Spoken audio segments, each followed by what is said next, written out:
This is probably going to be a couple of part series here, most likely, because there's a lot of things to go over to be truly in depth. But anyway, I mentioned it in the community, and it seems like some of y'all are interested in a trailer video. So here we go. So starting with the basics, this is an equipment trailer. There's several different kinds of trailers. Right over there is a cattle trailer. You've got landscape type trailers where it has sides on it. You've got dump trailers where they're like a dump truck. It'll has a big body on it, and you can dump stuff out of it like that.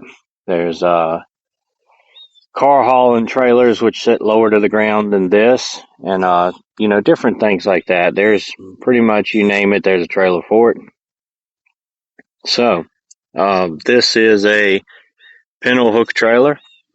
You've got pintle hook, ball hitch, and the gooseneck is the most common.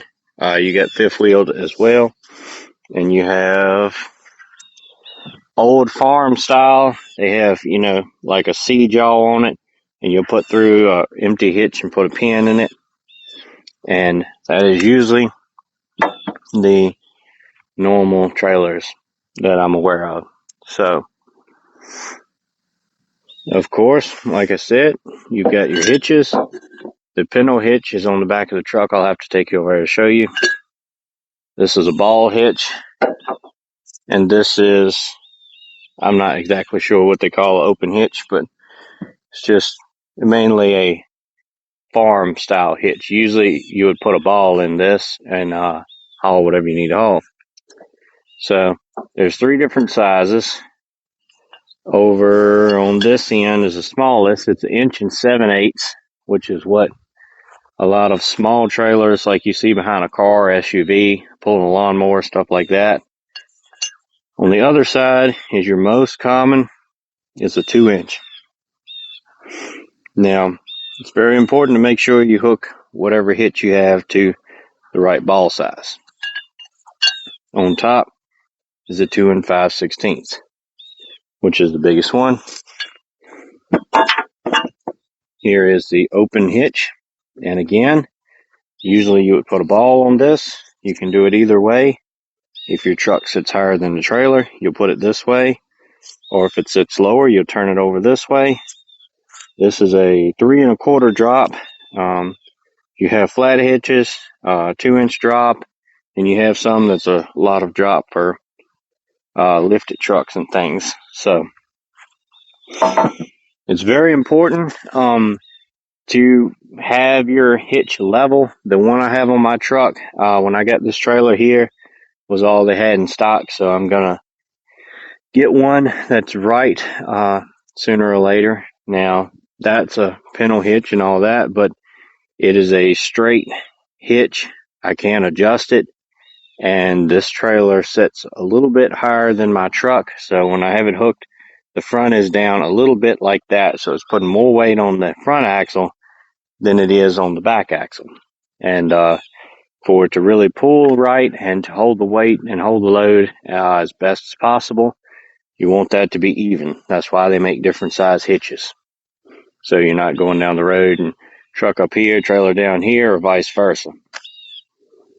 So this is a pintle style hitch. The pintle has a hook like that, goes up in there, and you shut it down and lock it. So I'll show you hooking that up in a minute.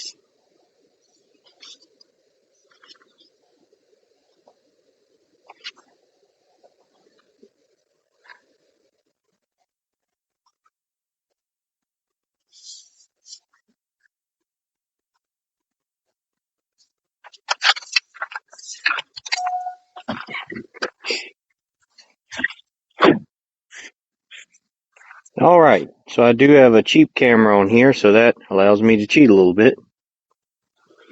All right, so as you can see, it's in there. What I'll do is let the jack down.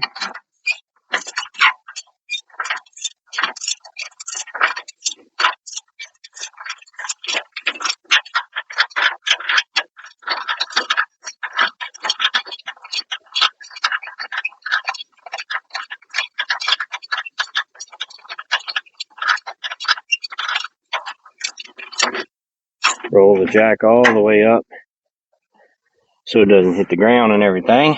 Again, close that down. And it is locked by this mechanism here.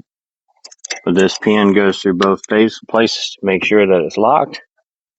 Like I said, this one's not adjustable on the height. This is your brick disconnect box over here, and it's kind of like a runaway thing. The cable hooks to the vehicle, and if the trailer comes unhooked, this will yank out and force all the brakes to come on. Safety chains. Usually, you will want to hook them in a bird's crisscross like this, kind of like a nest, where if it does come unhooked, it will catch on the chain instead of going all the way to the ground. Ideally, like I said, that doesn't always work, but that is a plan. And usually the breakaway cable here is hooked into a safety chain. It's just an easy way to do it. Light plug goes in over here. This is a 7-pin plug, which if you're going to get a plug put on your vehicle, that's what I recommend, because that will let you use trailers with brakes on it. Even if you only have a 4-pin, 4-wire trailer, you can get these adapter plugs where you can plug in there and you can run 4 or 5 off of it. So I would go with the 7-pin plug on your vehicle, and then just get an adapter if you need it.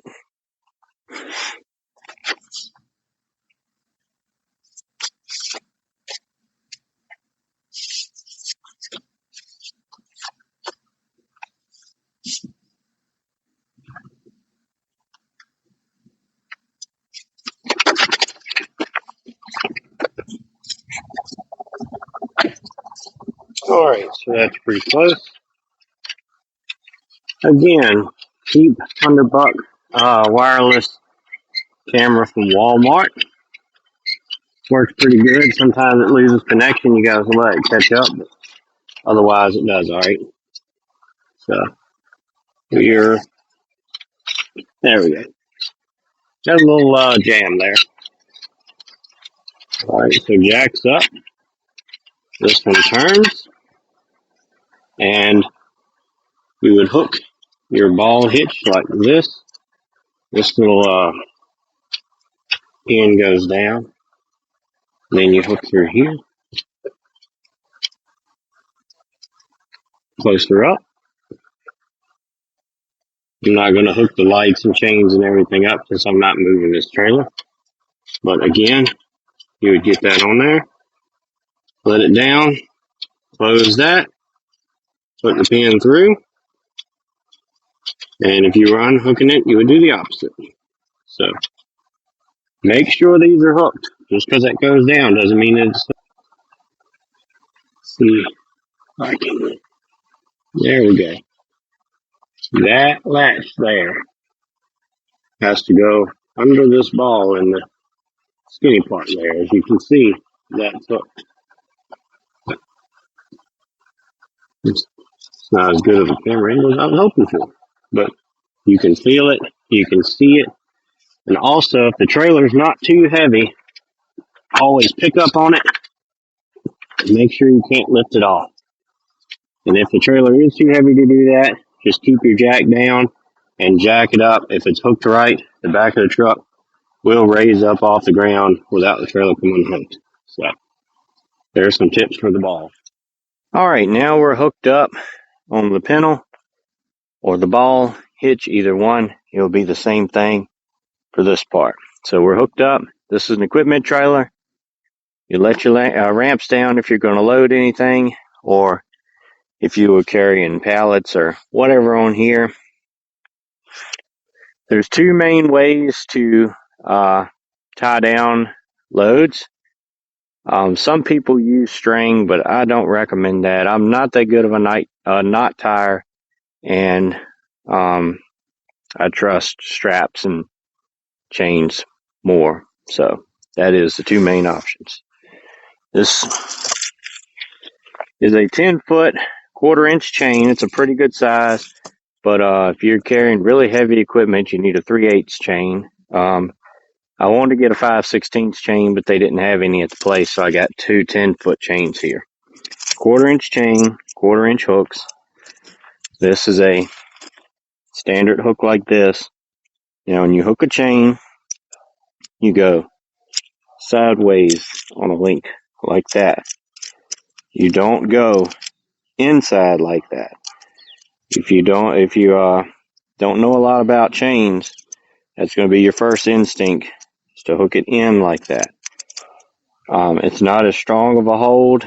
A lot of times it will hold whatever project you're doing, but you can't get the chain back out. It gets wedged in there, as you can imagine, but you want to hook it like that on the side of a link. If you're hooking, making a big loop around something, you will hook like that, and you can come back around on the side link there. That way both hooks are hooked. So these, let me see if I can adjust you here.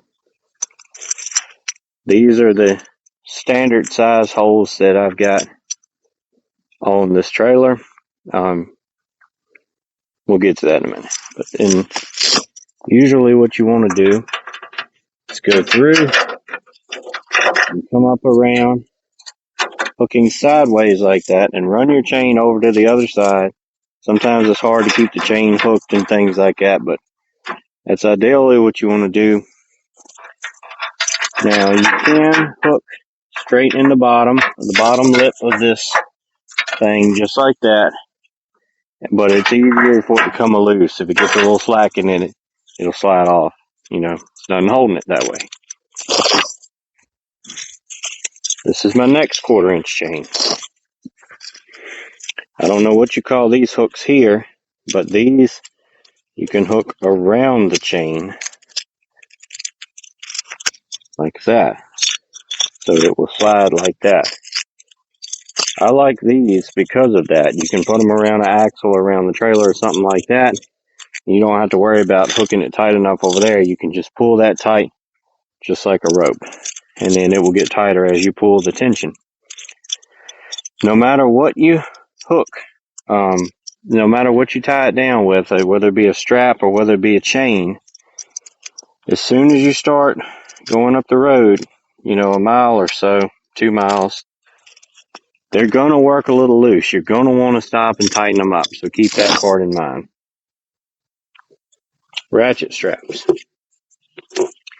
This is a pretty decent small strap. They have much bigger ones like we use on the log and stuff. They have smaller ones, but these work pretty good. You'll hook this over on your side like I showed with the thing here. You can hook it on the bottom the same way, or you can come around like that, but I don't particularly like that with a strap. What I'll do in a strap is come around through the bottom eye of this. That way, tightens it up where it can't come loose. Now, a lot of people, I guess grew up around it and all that, but a lot of people don't know how to use these straps, and it's really a pet peeve because a lot of people get it wrong. And this is in the lock position, which is how you would take it off. It means it'll free float either way. Now, you do not put the strap through the front here. You don't bring it back around the same way that you're coming from. None of that. This is the back of the strap. You come through, and you pull straight down. You don't loop it back through or anything like that. Then you unlock this, and you start ratcheting. See, I'm holding the slack down here, so it'll work. You start ratcheting. When you get it tight, it'll be just like that. You can shut it down, you can tie your slack back however you need to, but then it's locked. To undo the strap, you let it all the way up, hold this in, hold the bottom in with the slack and just pull straight, and this will automatically work itself back to where you can just take it off. So that's how you use a ratchet strap. I don't have a load on here right now to show you actually strapping down a load and all that kind of stuff. I probably will put a tractor or something on here sometime in the future. And like I said, covering the trailers here, I think it's a big topic and a lot of ways you can go with it. And as a matter of fact, this trailer here, I want to do some custom mods on it. So I'll probably make some videos on that. There's a couple of kinds of chain binders. This is a nicer one. Then they have one that's just 2 hooks and a lever you pull down and lock in place. I'm going to get a few of those just to have in here in case I need. They are a lot cheaper than these are, but these are a lot nicer. So these ratchet, you hook this, one end on the chain, one end on the, well, you hook it on the same end of the chain, but let me demonstrate, I guess. It'll be easier. All right, so we'll run this through here, hooking it into itself, just like I said. And we'll pretend this is strapped to a load. You'll hook, this is actually drawn all the way down. You have it let all the way out to use this. But then you'll just pull it up and hook it like that in a side link and ratchet it tight.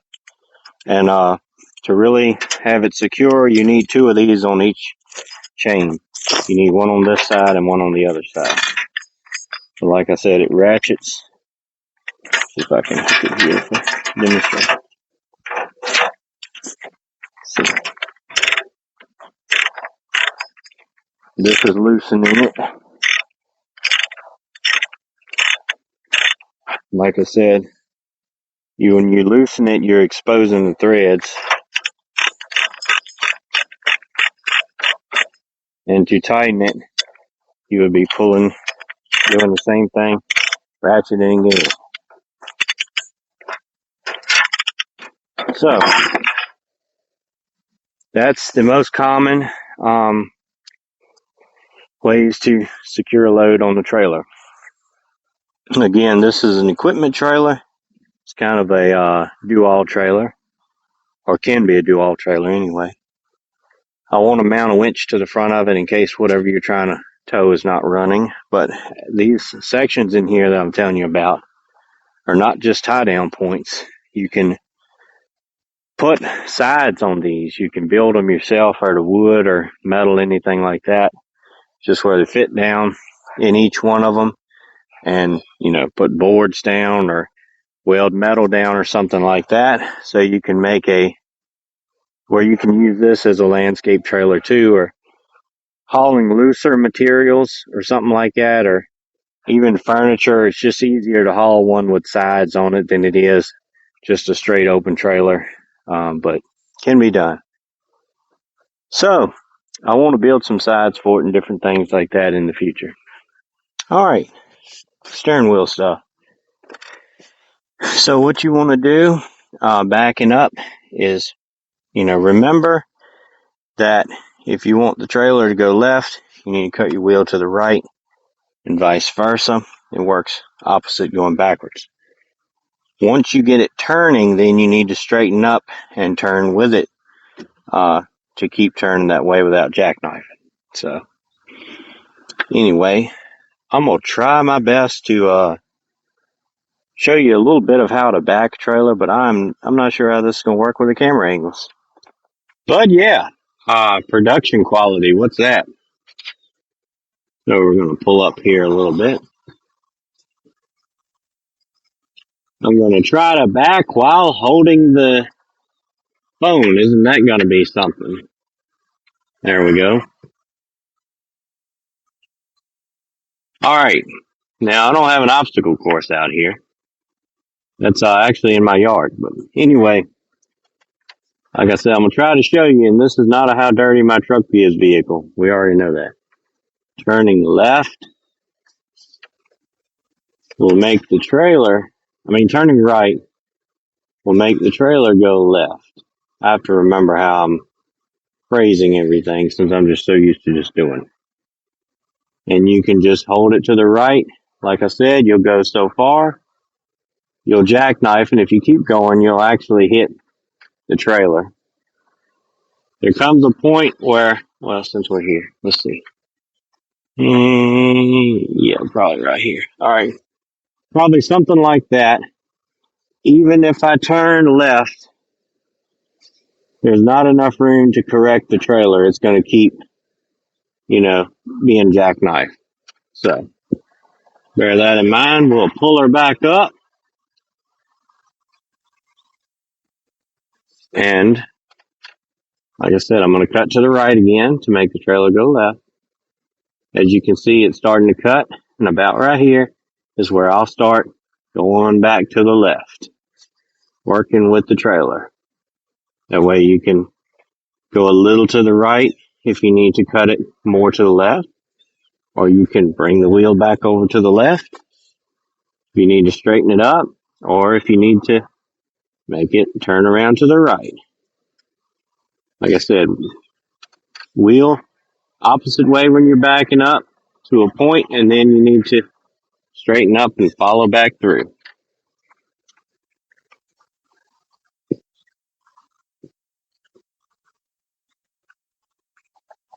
You can also look out the window if you need to when you're in the right circumstance for it. Let's see. I forgot to cover mirrors. There I am. There's the trailer. Hey, trailer. Like I said, it takes a while to learn, and backing's an art. So don't be afraid to play around with it. Find you a good open spot and practice. So there you go. You have to move your head up more to follow the trailer. Or if you got a good buddy that'll buy you some tow mirrors, there you go. Tow mirrors are nice if you do plan on pulling trailers. This one I usually don't use unless I've got a, wide load on it or something like that. I'll just use it normal. But there you go. And if you see the lights flickering, it's not getting a good ground through my hitch when it moves a little bit. It's not grounding exactly right. I'm going to run a wire to fix that sometime. But anyway, I think that'll do it for part one. Hopefully you got something out of it. And, maybe if you don't know anything about trailers, that'll help you cover an introduction. And I'll try to go in more depth on different things like loading and, unloading, or maybe what to look for on a trailer, different points and stuff if you're planning on buying one or whatever, But anyway, hopefully y'all enjoyed this, and stay prayed up, prepped up, and strapped up. See ya.